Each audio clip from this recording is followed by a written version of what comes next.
우리가 기억해야 하는 중요한 한 가지 사실은요, 우리를 돌 올리브 나무의 가지로 접붙여 주셨다는 거예요. 깨끗하고 질 좋은 참 올리브 나무의 가지로 우리를 부르신 게 아니고요, 거친 바람 속에 모나고 황천한 돌 올리브 나무와 같은 우리를 택하시고 이곳에 접붙여 주셨다는 거예요. 저는 그게 은혜라고 생각해요. 우리가 이곳에 온 게 우리의 자격으로 온 게 아니라는 거예요. 하나님께서 은혜로 우리를 불러주신 거예요.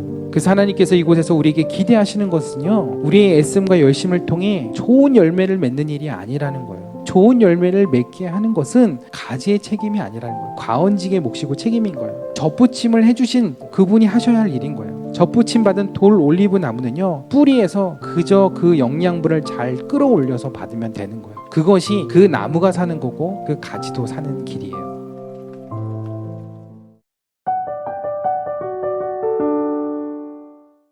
제가 요즘에 이제 밤에 잘 때 꿈을 잘 꾸지를 않는데, 최근에 이제 꿈을 하나를 꿨어요.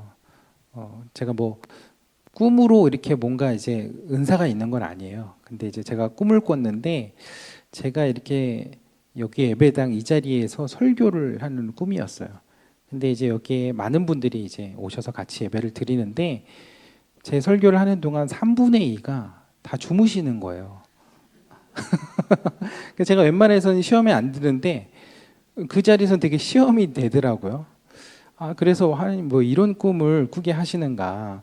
제가 이제 오늘 말씀에도 이제 아까 찬송도 불렀지만 이 겟세마네에 대한 말씀을 묵상하면서 거기서 예수님의 마음도 모르고 이렇게 쿨쿨 자던 그 제자들을 그쪽으로 제가 묵상을 해서 그런지 이제 꿈에 이제 성도님들이 이렇게 아주 그냥 깊이 자는, 주무시는 꿈을 이제 제가 꿨어요.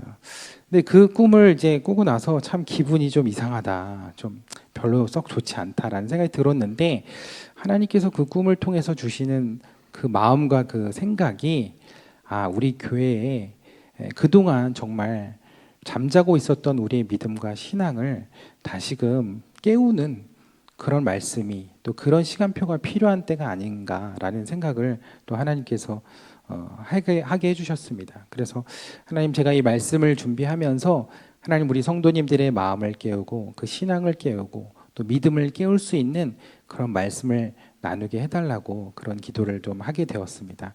그래서 여러분들이, 그래서 제가 이 말씀을 드리는 이유는 말씀을 잘 들으시고 듣기만 하지 마시고 그 말씀을 가지고 또 한 주를 또 잘 살아가셨으면 좋겠습니다. 그래서 제가 이제 뭐 지금까지 설교하면서 성도님들이 주무시는 걸 이렇게 제가 본 적은 없어요. 제가 이렇게까지 PPT를 준비하는데 그렇게 주무시는 분은 정말 전날에 야근을 하셨거나 정말 특별한 이유가 있는 분이라고 생각이 들어요. 그래서 저의 꿈이 드림스 컴트루가 안 되도록 네, 여러분들이 또 그 말씀을 또 함께 마음으로 받아주시고 또 하나님의 음성으로 들으시면 좋을 것 같습니다. 지난주에 우리가 이제 겨자나무에 대한 말씀을 이제 들었는데요. 그래서 지난주에 겨자나무 말씀하면서 제가 겨자나무색 넥타이를 하고 왔잖아요. 그래서 오늘은 이제 왜 이 색깔을 하고 왔는지 말씀을 들어보시면 아실 겁니다. 제 지난주에도 그 말씀을 보면서 우리가 참 성경에 대해서 잘 모르고 있는 것이 참 많다, 그리고 오해하고 있는 것이 참 많다라는 생각을 하게 됩니다. 그런데 오늘 나누게 될 나무도 그런 오해를 오랫동안 받고 있는 나무 중에 하나예요. 겨자나무는 나무의 모습에 대해서 오해를 받았다면, 오늘 이 나무는 이름에 대해서 오해를 받고 있는 나무입니다. 그 나무는 바로 오늘 본문에 나오고 있는 감람나무인데요. 우선 이 감람나무는 이스라엘에 한 그루도 없는 나무입니다. 되게 좀 충격적이죠. 성경에 그렇게 많이 나오는 뭐 감람산, 감람나무 이런 게 많이 나오는데 이스라엘에는 없는 나무라는 게 굉장히 어떻게 보면 충격적이고 놀라운 사실입니다. 그래서 오늘 그 나무의 이야기에 대해서 여러분과 좀 나누려고 합니다. 성경에 나오는 이 감람나무는요, 사실 올리브 나무를 말하는 겁니다. 근데 감람나무와 올리브 나무는 전혀 다른 나무예요. 근데 왜 우리가 보는 그 성경에는 감람나무라고 그렇게 되어 있는 걸까요? 이제 그런 경우들이 이제 종종 있습니다. 우리나라에서 그 식물들을 번역할 때 이제 그런 이제 오류들이 좀 많이 생기게 되는데, 우리나라 성경이 처음 들어왔을 때는 우리나라에는 올리브 나무를 볼 수 없었던, 뭐 지금도 올리브 나무를 보기가 쉽지 않지만 왜냐하면 환경적으로 올리브 나무는 이제 한국 땅에서는 자라가기가 좀 어려운 그런 나무이기 때문에 그래요. 그나마 이제 요즘 이상 기후가 많이 이제 나타나는데 온난화 현상 때문에 한 8년 전쯤에 올리브 나무 재배를 제주도에서 성공했다는 그런 이야기가 있었어요. 근데 그러나 기본적으로 우리나라에서 올리브 나무를 재배하는 것은 쉬운 일이 아니라는 거죠. 그래서 올리브는 히브리어로 자이트라고 하는데요. 영어로는 뭐라고 그럴까요? 네, 올리브가 영어죠. 네, 정신 잘 잃지 않으시고 잘 들으셔야 됩니다. 네, 성경의 번역가들이 올리브가 없는 그런 나라에서 이 나무를 번역하는 게 쉽지가 않은 거죠. 그래서 중국에서 성경이 먼저 들어왔는데 중국에서 그 올리브 나무를 볼 수 없으니까 가장 비슷하게 생긴 가장 흡사한 나무인 감람나무로 그걸 번역한 겁니다. 그 당시에 번역가들은 고심이 많았겠죠. 그 당시에 그 사람들 성경을 읽는 사람들이 더 잘 이해할 수 있도록 그렇게 비슷한 나무로 이제 번역을 한 경우입니다. 근데 이제 그 성경이 한국으로도 넘어오면서 그 번역을 어떻게 될지 고민을 하다 한국에도 없으니까요. 그래서 그 중국어 성경을 차용해서 우리도 감람나무라고 이제 번역이 된 겁니다. 당시에는 그게 이제 성경을 읽는 독자들을 배려한 부분이었지만 시대가 지나가면서 그것이 이제 오번역이 이제 되었던 거죠. 그러니까 지금은 너무나 올리브를 우리가 쉽게 구할 수 있고 쉽게 먹고 또 쉽게 접할 수 있기 때문에 그렇죠. 그래서 우리가 현재 보고 있는 오늘도 읽은 그 개역개정 버전의 성경에는 올리브 나무가 아니라 감람나무라고 이렇게 되어 있는데요. 새번역 성경에는 그게 다 올리브 나무로 바뀌어 있습니다. 잘 번역이 되어 있는 거죠. 그래서 제가 성경 보실 때 우리 개역개정 성경과 함께 새번역 성경을 보는 거를 이제 추천을 드리는 게 그런 이유예요. 그래서 번역이 이제 바르게 잘 된 것들이 된 부분들이 있기 때문에 그렇습니다. 어쨌든 그런 이유로 지금부터는 제가 이제 감람나무를 이제 올리브 나무로 같이 지칭하거나 그냥 올리브 나무라고 그렇게 좀 명칭을 하겠습니다. 여러분 이 마크가 어떤 단체, 어떤 기관의 마크인지 아세요? 되게 유식하시네요. 네, 세계의 평화를 목적으로 창설된 국제연합 UN의 마크입니다. 그 UN의 이 기에 보면 이 마크에 이 테두리를 보면 평화를 상징하는 올리브 나뭇잎이 그려져 있거든요. 그래서 올리브 나무의 꽃말도 평화입니다. 근데 왜 올리브가 평화의 상징이 되었을까요? 그리스 신화에는 그와 아주 그에 대한 유래들이 굉장히 다양하게 있습니다. 근데 우리는 성경을 보는 사람들이니까 성경에서 그 유래를 찾으면 더 좋을 것 같아요. 창세기 6장에 보면 하나님의 한탄하실 정도로 세상이 죄악으로 관영하고 그 죄로 가득해서 세상을 물로 심판하시는 이야기가 나오죠. 그래서 노아가 120년 동안 방주를 만들고 대홍수를 이제 겪게 되는데 40일 동안 밤낮으로 비가 쏟아지고 또 비가 멈추고 나서도 150일 동안 그 땅에 물이 차고 넘쳤습니다. 노아는 이제 지면에서 물이 줄어드는지 알고자 그것을 알아보기 위해서 새를 날리게 되는데 그 첫 번째로 날렸던 새가 어떤 새일까요? 비둘기 아니고요. 갈매기 아니고요. 네, 갈매기는 이 영종도 바닷가에 가면 쉽게 볼 수 있는 게 갈매기고요. 네, 까마귀를 처음 날렸습니다. 네, 이게 우리 창세기 성경 통독한 지 얼마 안 된 것 같은데. 네, 그리고 나서 그 다음에 날려보낸 새가 이제 비둘기죠. 그래서 비둘기를 날려보냈는데 발붙일 곳을 찾지 못하고 다시 방주로 돌아오게 되고 일주일 뒤에 다시 날려보내게 되는데 그리고 나서 비둘기가 저녁 때가 돼서 돌아오게 되는데 그 비둘기가 입에 뭘 물고 왔죠?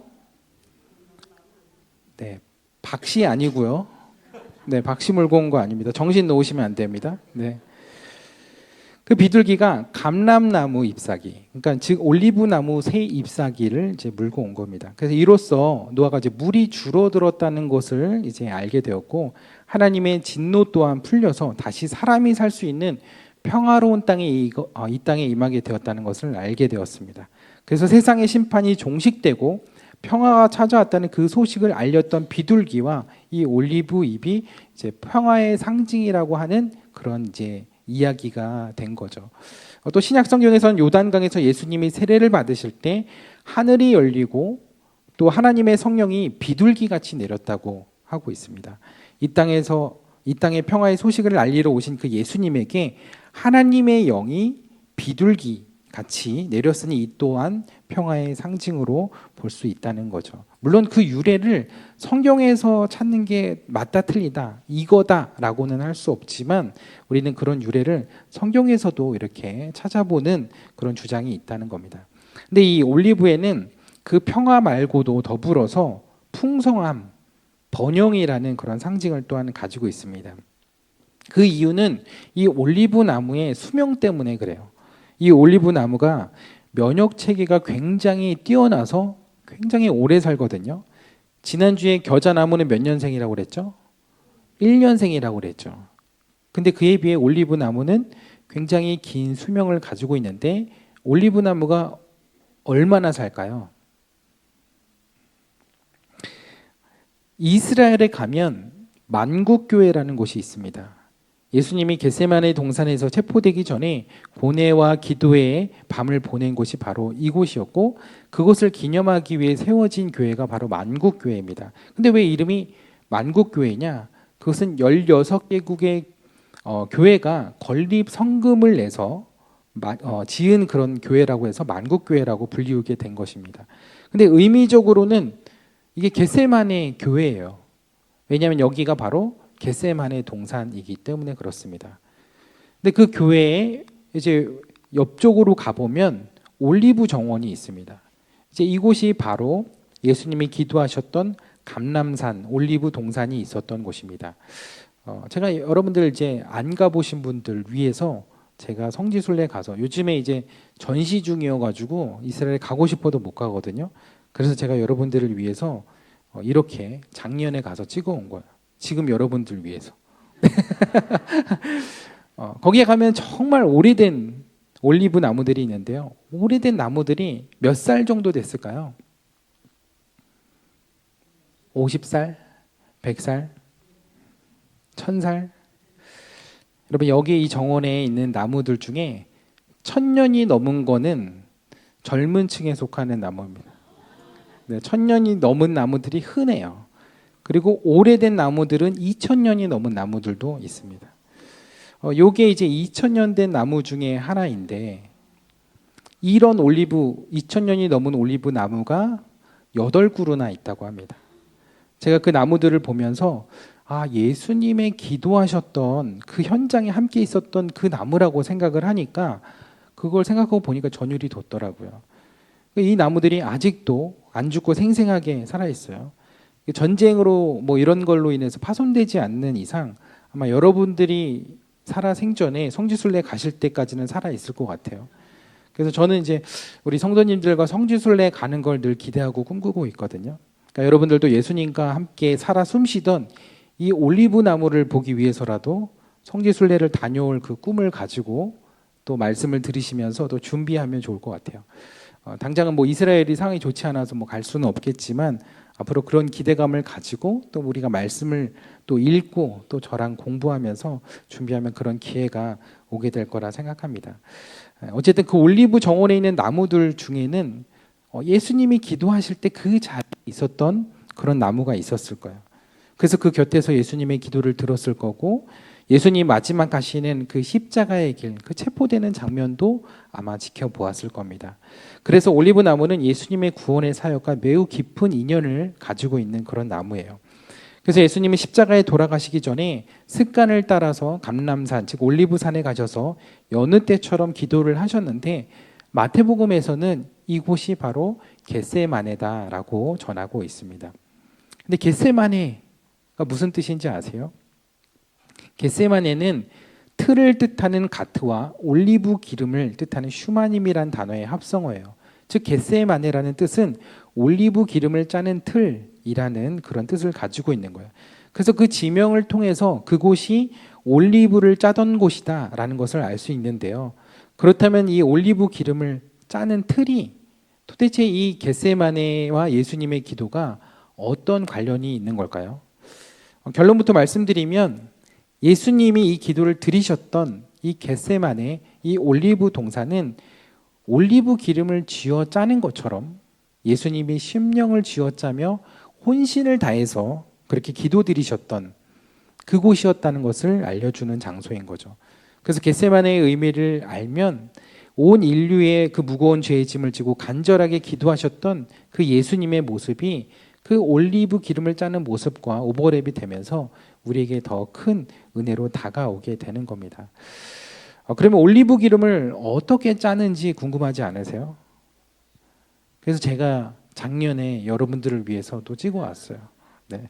이게 인터넷이나 이게 자료들을 찾아봐도 이 자료를 찾기가 쉽지 않아가지고 제가 이제 성지순례 갔을 때 이제 벼르고 가서 이제 찍고 왔는데 올리브 기름을 짜는 건 크게 두 단계로 나누거든요. 첫째는 올리브 열매를 부수는 단계인데 보시는 요 맷돌이 연자 맷돌입니다. 이게 동물을 시켜서 이렇게 끄는 건데 저기 안에다가 올리브를 놓고 맷돌을 이제 굴리면 그 안에서 이제 올리브 열매가 이제 으깨지겠죠. 그리고 이제 두 번째로 이렇게 으깨고 난 뒤에 부순 열매를 이제 포대에 넣는 겁니다. 잘 보이실지 모르겠지만 저기 연자 맷돌 위에 이렇게 얹어져 있는 게 저 포대고 저 안쪽에 이렇게 동그랗게 되어 있는 게 포대입니다. 그 안에 동그란 구멍이 있는데 거기 안에다가 으깬 올리브 열매를 넣어가지고 짜내는 겁니다. 그럼 그 포대 바깥으로 이제 안에는 찌꺼기가 남고 포대 바깥으로 기름이 이제 짜져서 나오겠죠. 근데 우리가 주목해서 보아야 하는 것은 그 부순 열매를 포대에 넣어 짜는 두 번째 과정인데요. 주로 남부 지방에서는 무거운 추를 이용해서 지금 보시는 게 이제 추를 이용해서 기름을 짜는 건데 이렇게 눌러 짰고 북부 지방에선 나사를 사용해서 이렇게 짰습니다. 근데 올리브 열매는요 총 그냥 한 번 짜고 마는 게 아니라 총 4번에 걸쳐서 기름을 짰습니다. 근데 똑같은 힘으로 그 4번 기름을 짜는 게 불가능하거든요. 그래서 두 번째보다는 세 번째, 세 번째보다는 네 번째 더 강하고 무거운 힘으로 그 기름을 짜야만 했습니다. 뭐 당연한 거겠죠. 그래서 처음에 한 번 짜고 나면 그 다음에 똑같은 힘으로 눌러도 그만큼 기름이 나오지 않기 때문에 이 4번을 거듭할 때마다 더 무겁고 더 강한 힘으로 짜야만 했습니다. 보시는 것이 이제 추를 이용해서 짜내는 올리브 틀인데요. 처음에는 이제 포대에 으깬 올리브를 넣어놓고 힘을 이제 가해서 이제 짜냅니다. 이제 그 다음부터 추를 이제 하나씩 거기다가 올리는 거야. 늘려가면서 더 강하게 짜는 거죠. 그래서 처음에는 추 없이, 그 다음에는 하나, 그 다음 2개, 그 다음 3개 이렇게 해서 총 4번에 걸쳐서 더 강한 무게의 압력을 이용해서 그 기름을 이제 짜내는 겁니다. 그러면 그 포대 밑으로 이렇게 이제 밑에 기름을 받는 곳이 있어요. 그래서 그 밑으로 기름이 흘러내려오면서 기름을 받는 겁니다. 근데 기름을 몇 번 짠다고요? 4번 짜는데 그때마다 나오는 그 기름의 용도가 다 달랐습니다. 가장 가벼운 돌을 사용해서 짠 첫 번째 기름은 성전에 바치는 거룩한 기름으로 사용이 되었어요. 가장 처음 것, 가장 좋은 것을 드리는 그들의 믿음에서 비롯되었다고 할 수 있죠. 그래서 이 기름은 성전 안에 있는 그 촛대를 밝히는 데 사용이 되었고 또 도유식이라고 하죠. 제사장, 선지자, 왕을 세울 때 기름을 부어서 그 사람을 세우게 됩니다. 도유식, 어노인팅이라는 것을 거행할 때 그때 이 기름을 사용했던 겁니다. 그리고 나서 조금 더 한 단계 더 무거운 무게추를 올려놓는데 그렇게 해서 두 번째 짜낸 기름은 가정에서 식용으로 사용을 했습니다. 그리고 그 다음 단계의 무게추를 올려 얻은 그 세 번째 기름은 가정의 등잔을 밝히거나 여자들 화장품 혹은 약품으로 이제 사용이 됐습니다. 이제 거기까지 하면 더 이상 기름이 잘 나오지 않을 것 같은데 여기에 무게추를 하나 더 추가하면서 마지막 기름을 이제 짜냅니다. 그 기름은 이제 제물로 부어서 이제 비누로 만들어 사용을 했습니다. 그리고 남은 올리브 찌꺼기는 거기에도 이제 기름기가 남아 있으니까 그냥 버리는 게 아니라 땔감으로도 사용을 했습니다. 그래서 버릴 게 없는 거였다는 거죠. 당시에 이 올리브 틀이요, 근데 아무나 가지고 있는 것이 아니라 부유한 사람만 가지고 있기 때문에 그 마을 사람들이 부자에게 이제 사용료를 내고 이 올리브 틀을 이제 이용을 했습니다. 그래서 주인에게 1%의 기름과 짜고 남은 그 올리브 찌꺼기를 이제 사용료로 냈어요. 그만큼 남은 찌꺼기에도 가치가 있다고 생각했던 것이고 그만큼 버릴 것이 없는 것이 바로 올리브였다는 거죠. 자, 그러면 올리브 열매에서 기름을 아주 지독하게 짜내는 그 장면과 올리브 짜는 틀이라고 불리우는 그 겟세마네에서 기도하신 그 예수님의 모습이 조금은 이렇게 연결이 좀 되는 것 같으세요? 그렇습니다. 예수님은 세상의 그 무거운 짐을 지고 올리브 기름을 짜내듯이 정말 처절하게 기도하셨던 거예요. 근데 예수님이 돌아가시기에 앞서서 내가 받을 육신의 그 고통, 십자가의 그 고통이 두렵고 무서워서 그렇게 힘들어 하셨던 걸까요? 물론 육신을 가지고 계셨기 때문에 그러실 수도 있죠. 그러나 예수님이 정말 힘드셨던 것은 모든 인류의 죄를 그 몸에 다 받아내시는 것이 힘드셨던 거예요. 구약에 보면 제사를 드릴 때 그 동물에다가 자신의 죄를 전가하고 그 동물을 죽여서 제사를 드리거든요. 그래서 예수님께서 그 제물이 되셔서 온 인류를 향한 제물이 되셔서 그 모든 인류의 죄를 그 몸에 다 받으신 거예요. 그 죄의 무게를 다 받으시는 그 순간 하나님으로부터 단절되고 하나님과의 관계가 끊어지는 그 시간들이 예수님에게는 가장 힘든 시간이었다는 거죠. 그래서 마태복음에서 겟세마네라는 장소를 밝히고 있는 것은 그곳에서의 예수님의 그 기도가 얼마나 간절하고 치열했는지를 이제 보여주는 것이죠. 근데 우리가 흔히 보는 예수님이 기도하시는 이런 장면들의 성화를 많이 보셨을 것 같아요. 근데 보시는 것처럼 이 성화는, 이 그림은 예수님의 그 애간장이 녹는 듯한 그런 기도의 모습이 아니에요. 잠시 후에 십자가에 달려 돌아가실 분 치고는 너무 평안해 보이세요. 너무 고상하게 기도를 하고 계시죠. 물론 예수님이니까 그러셨겠지라고 할 수 있겠지만 예수님도 이때는 육신의 몸을 입고 계셨고 무엇보다 그 인류의 모든 죄값을 한 몸에 받으시고 하나님께조차 버림받고 그렇게 어둠 가운데 거하시는 그 시간들이 정말 감당하기 어려운 시간이었거든요. 밤이 깊어갈수록 그 감당하셔야 하는 그 죄의 무게와 중압감은 점점 더 커져가셨을 겁니다. 마치 올리브 틀에 그 무거운 추가 점점 더 강하게 짓누르는 것처럼 온 인류의 죄가 그날 밤 예수님을 점점 더 강하게 압박하고 짓눌렀던 것이죠. 그래서 마태복음 26장에 보면 예수님이 얼굴을 땅에 대시고 엎드려 기도하셨다고 했는데 이 얼굴을 땅에 대고 기도하시는 그 모습이 마치 그 무거운 추가 올리브를 누르는 것처럼 예수님이 그렇게 짓눌려서 기도하시는 그 모습을 연상케 한다는 거죠. 또 누가복음 22장에서는 예수님의 몸에서 나오는 땀이 땅에 떨어지는 핏방울 같이 되었다고 하는데 그 모습이 마치 올리브 열매에서 지어져 나오는 기름을 연상케 한다는 거예요. 그래서 예수님이 겟세마네 그 올리브 동산에서 기도하시는 장면만으로도 그 시간에 얼마나 힘겹게 그리고 간절히 기도하셨는지를 알 수 있다는 거예요. 예루살렘 그 만국교회 올리브 정원에 가보면요, 예수님이 기도하셨던 그 모습을 이렇게 동판으로 만들어 놓은 것이 있어요. 근데 거기에 보면 고개를 완전히 푹 숙이고 처절하게 기도하시는 그 예수님의 모습을 잘 담아 놓았습니다. 앞서 보신 그 평온한 모습으로 그렇게 하늘을 바라보며 기도하시는 그 예수님의 모습보다는 오히려 이렇게 땅에 머리를 대고 뭔가에 큰 무게에 짓눌려서 기도하시는 그런 예수님의 모습이 어떻게 보면 성경을 더 잘 표현한 것이라고 할 수 있겠죠. 예수님이 습관을 따라서 그렇게 올리브산에 가셔서 기도하셨지만 사실은 그 기도는 일상의 기도와는 완전히 달랐습니다. 예수님의 그때의 기도는 하나님의 뜻을 이루시기 위해 마지막 자신의 그 1%의 의지마저도 짜고 또 짜내버리는 그런 기도를 하나님께 드리셨던 거죠.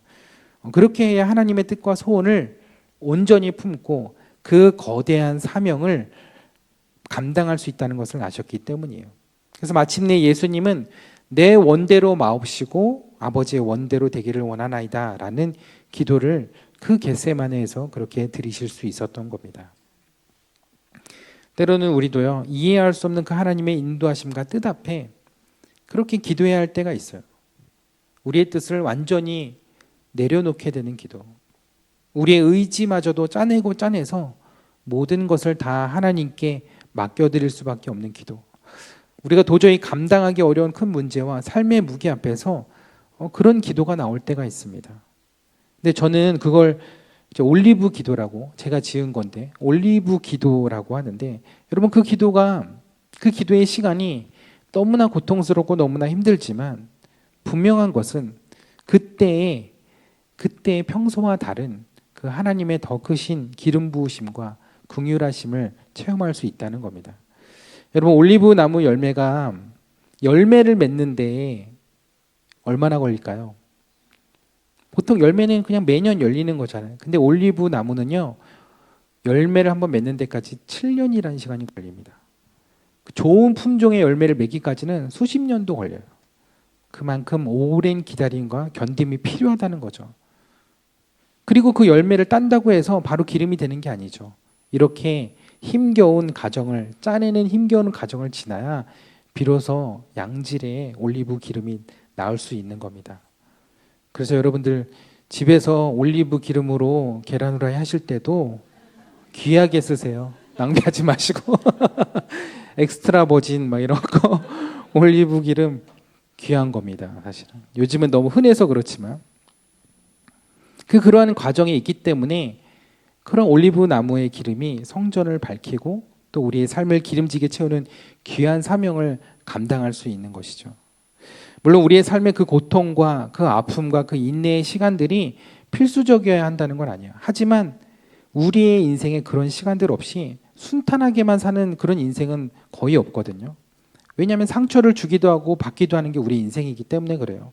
뜻하지 않은 아픔과 어려움을 겪기도 하는 것이 우리 인생이기 때문에 그렇습니다. 그러나 그러한 인생의 여정이 우리를 겸손하게 만들고 그런 인내의 시간들을 통해서 우리가 하나님의 도우심과 하나님의 은혜를 구하게 만드는 것입니다. 그래서 그때가 은혜의 시간인 거예요. 은혜 받을 만한 때인 거예요. 그러기에 하나님께서 그러한 시간들을 거쳐서 하나님의 뜻 가운데 우리가 거하게 하시는 거예요. 그러므로 오늘 우리가 이 자리에 있는 것, 그럼 어떤 이유로 인해서 이 교회에 발걸음 하셨는지는 모르겠지만 우리를 이곳에 있게 하신 것은 우연이 아니라 하나님의 선하신 계획이며 인도하심이 있는 줄 믿습니다.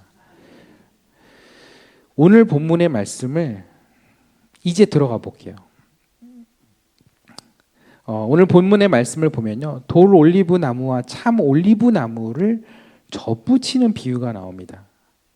접붙임에 대한 것이 참 저도 막 헷갈리고 이해하기가 쉽지 않은데요.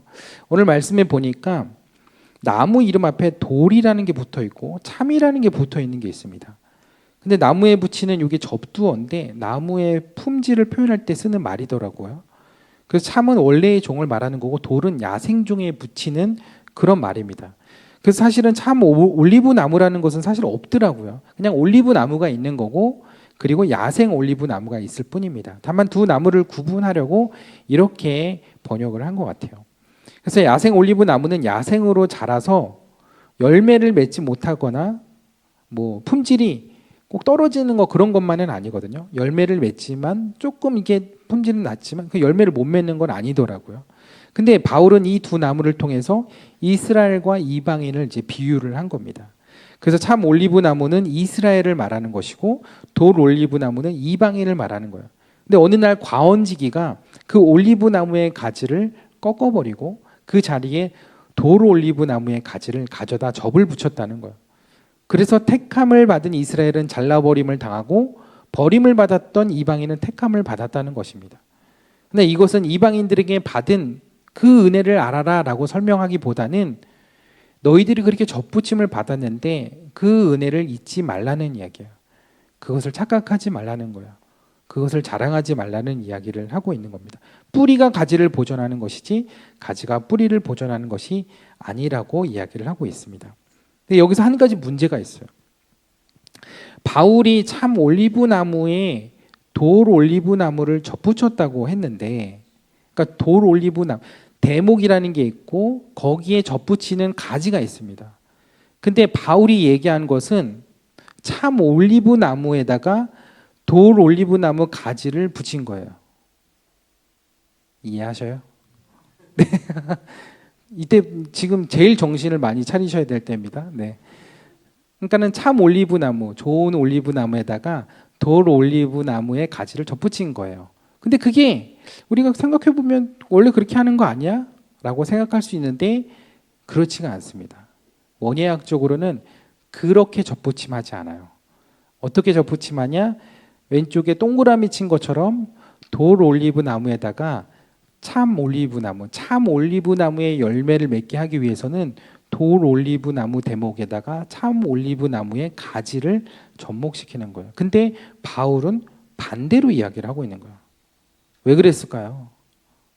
바울이 공부만 한 사람이어서 이런 쪽으로 원예에 대해서는 잘 알지 못해서 비유를 잘못 든 것일까요? 근데 뭐 저도 이거를 해보지 않았기 때문에 저도 공부해서 아는 거잖아요. 그러니까 공부만 했다고 해서 모르는 건 아니라고 생각이 들어요. 저는 바울이 이걸 의도적으로 얘기를 했다고 저는 생각합니다. 그 두 가지 이유가 있는데요. 첫 번째는 이 바울의 비유에서의 초점은 열매에 있는 것이 아니라 뿌리에 있기 때문입니다. 이 말씀에서는 열매에 대한 얘기가 하나도 나오지 않아요.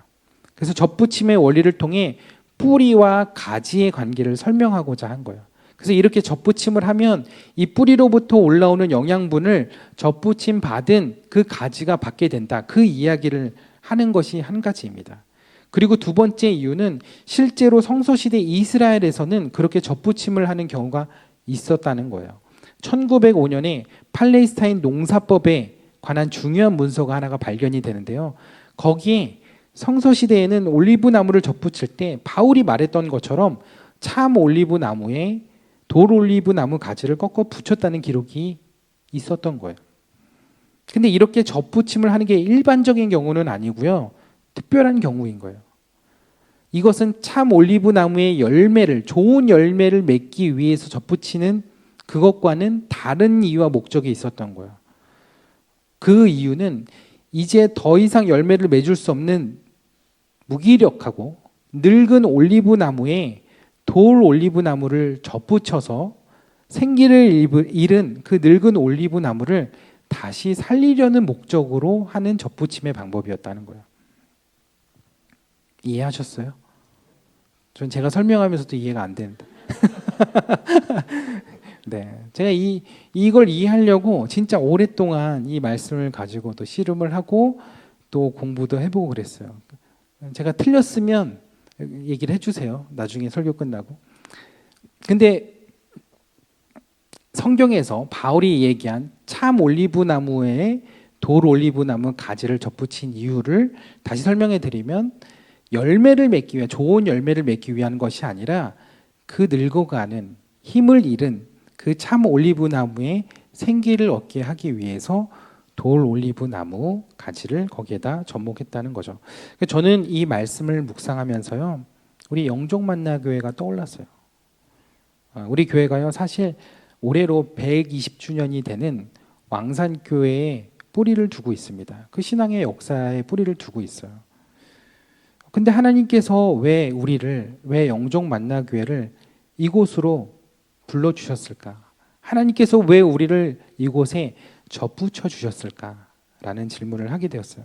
저는 그것이 이 교회를 다시 살리시려는 하나님의 계획임과 동시에 우리 한 사람 한 사람을 은혜로 다시 세우시려는 하나님의 뜻이라는 생각이 들었습니다.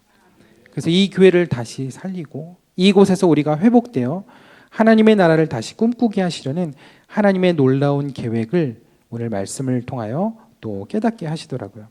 근데 우리가 기억해야 하는 중요한 한 가지 사실은요, 우리를 돌 올리브 나무의 가지로 접붙여 주셨다는 거예요. 깨끗하고 열매 잘 맺고 질 좋은 참 올리브 나무의 가지로 우리를 부르신 게 아니고요, 거친 바람 속에 모나고 상처난 그 돌 올리브 나무와 같은 우리를 택하시고 이곳에 접붙여 주셨다는 거예요. 저는 그게 은혜라고 생각해요. 우리가 이곳에 온 게 우리의 자격으로 온 게 아니라는 거예요. 하나님께서 은혜로 우리를 불러주신 거예요. 아무도 관심 갖지 않고 돌보지 않는 돌 올리브 나무와 같은 우리를 꺾으셔서 이곳에다가 참 올리브 나무에 우리를 접붙여 주셨다는 것. 그래서 하나님께서 이곳에서 우리에게 기대하시는 것은요, 우리의 애씀과 열심을 통해 좋은 열매를 맺는 일이 아니라는 거예요. 좋은 열매를 맺어야죠. 근데 좋은 열매를 맺게 하는 것은 가지의 책임이 아니라는 거예요. 그건 과언직의 몫이고 책임인 거예요. 그건 젖붙임을 해주신 그분의 의도와 그분의 책임으로 그분이 하셔야 할 일인 거예요. 젖붙임 받은 돌 올리브 나무는요, 뿌리에서 그저 그 영양분을 잘 끌어올려서 받으면 되는 거예요. 그것이 그 나무가 사는 거고 그 가지도 사는 길이에요. 그래서 하나님은 영적 만나기의 젖붙임을 통해 그것을 기대하시는구나. 교회도 살고 내 신앙과 믿음도 회복되는 것. 열매로만 보면 돌나무는 절대로 참나무가 될 수 없어요. 그러나 참나무의 진액을 받아서 하나의 나무가 되면 그 가지는 참나무가 되는 거죠. 비록 열매는 돌무화과의 어떤 돌 올리브 나무의 투박한 열매를 맺을지라도 참 올리브 나무의 가지라는 사실에는 변함이 없다는 거예요. 그래서 오늘 로마서 말씀에서 말하는 젖붙임, 이거는 굉장히 놀라운 은혜고 놀라운 비밀을 이야기하고 있는 겁니다. 여러분, 그래서 여러분들이 이 말씀을 듣고 먼저 해야 하는 일은 그 나무의 진액이 공급이 되는 은혜의 자리로 들어오셔야 한다는 거예요. 그래서 예배만 드리는 것이 아니라 소그룹 모임의 젖붙임을 받으셔야 되는 거예요. 교회를 그냥 겉도는 게 아니라 코로나 지나오면서 또 온라인으로 예배 드리면서 그냥 그 신앙이 그냥 흘러가듯이 플로팅 크리스천이라고 그러죠.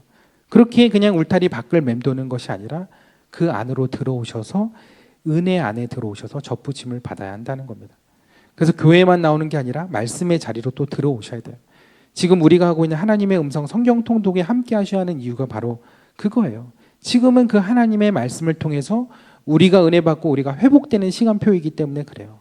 그래야 교회도 살고 나도 사는 거예요. 그래야 신앙의 가지가 잘려나간 채로 방황하지 않는 거예요. 그래야 한 곳에 젖붙임을 받고 복음의 진액을 공급받고 우리의 영이 다시 살아나고 우리의 영이 다시 건강해질 수 있는 거예요. 그러므로 올리브를 짜내는 듯한 시간, 지난 아픔과 고난의 시간이 있었을지라도 하나님께서 우리를 이곳으로 부르신 이유, 우리를 회복시키려는 것이죠. 그리고 이곳에 교회를 다시 세우시려는 것이에요. 하나님의 그 계획을 여러분들이 이곳에서 발견하시게 되기를 축복합니다. 좋은 열매를 맺으려고 애씀에도 그러지 못한 이 돌나무와 같은 우리를 이곳에 접붙여 주시는 그 하나님의 은혜를 이곳에서 발견하시게 되기를 축복합니다. 그래서 저는 오늘 오프라인과 온라인에서 예배하는 모든 분들이 그 주님의 손으로 접붙임을 받아 새로운 은혜가 다시 공급되는 응답이 있게 되기를 주님의 이름으로 축복합니다. 그래서 이 교회와 우리 가정과 우리의 삶을 회복시켜 주시고 그 은혜의 잔이 기름으로 차고 넘치는 복된 그런 삶을 또 회복하시는 저와 여러분 모두가 되시기를 주님의 이름으로 축원합니다.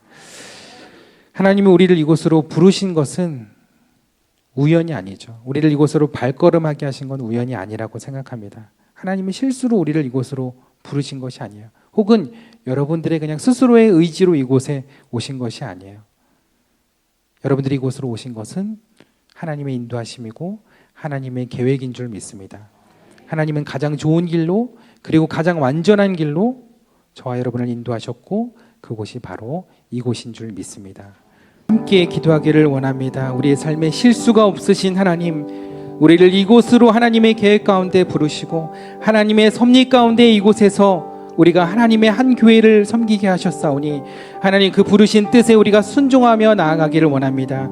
우리의 연약함과 우리의 과거에 좌절하지 않고 그곳에 머무르지 않고 주님이 허락하신 그 표대를 향하여 주님이 우리에게 허락하신 그 사명을 향하여 나아갈 수 있도록 하나님 우리 가운데 은혜를 더하여 주시고 우리의 믿음을 회복시켜 주시고 우리의 신앙을 다시 세워 주시옵소서. 우리가 그냥 여기에서 주저앉은 자로 남아있지 않게 하시고 그냥 하나님 앞에 나아가는 자가 아니라 연약하지만 우리를 접붙이신 그 하나님의 은혜로 우리를 죽기까지 겟세마네 동산에서 우리를 위하여 기도하신 그 주님의 은혜로 우리가 이 시간 다시금 일어나게 하여 주옵소서. 우리가 다시금 하나님 앞에 서게 하여 주옵소서. 우리의 믿음이 다시금 주님 앞에 회복되게 하여 주옵소서. 그리하여 우리의 믿음과 신앙이 회복되고 이 교회가 주님의 교회로 온전히 다시금 서게 하여 주옵소서. 우리 이 시간 주여 한번 부르짖고 함께 기도하겠습니다. 주여!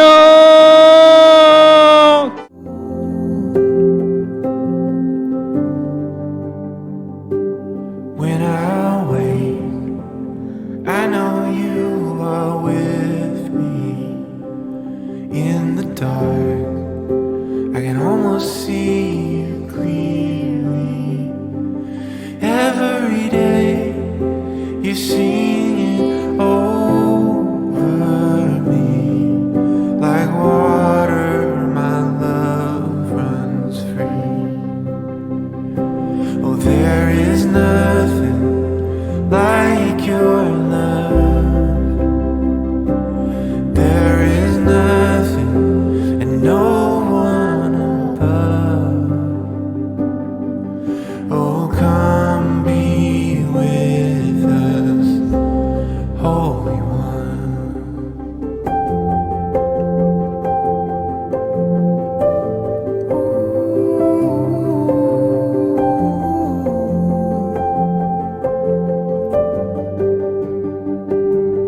In my pain, I know you can feel it. There I find the comfort in your spirit. And every day you sing it over me.